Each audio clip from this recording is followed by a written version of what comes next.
द्वापर युग में घटित कृष्ण और राधा की कहानियाँ भला कौन नहीं जानता।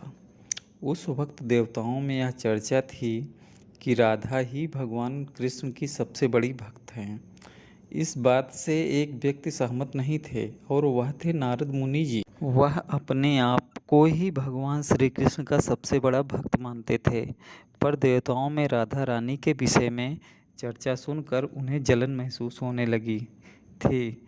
नारद मुनि के स्वभाव से भगवान श्री कृष्ण भी अच्छी तरह अवगत थे।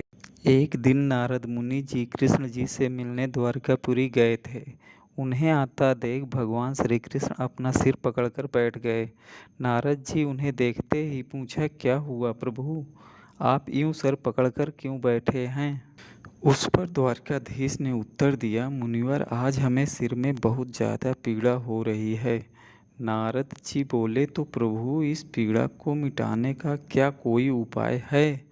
कृष्ण ने कहा, हाँ उपाय है। अगर मेरा सबसे बड़ा भक्त अपने चरण धोकर उसका चरण अमृत मुझे पिलाएगा तो मेरा सिर दर्द पल भर में ठीक हो जाएगा।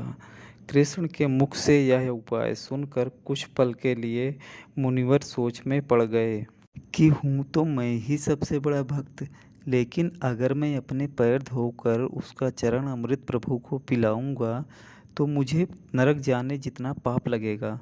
परंतु राधा को भी तो सब कृष्ण का भक्त मानते हैं। इतना सोचने के बाद भगवान कृष्ण से आज्ञा लेकर नारद तुरंत राधा रानी के महल में जा पहुँचे और उन्हें प्रभु के सिर में हो रही पीड़ा एवं उसके उपाय के बारे में वृतांत से सुनाया। यह सुनकर राधा रानी ने एक क्षण का विलंब न करते हुए अपने चरण धोकर उसका अमृत एक कटोरी में नारद मुनि के हाथ में लाकर दिया और कहा, मुनिवर मैं नहीं जानती कि मैं भगवान कृष्ण की कितनी बड़ी भक्त हूँ, पर मैं अपने ईश्वर और आराध्य को पीड़ा में नहीं देख सकती।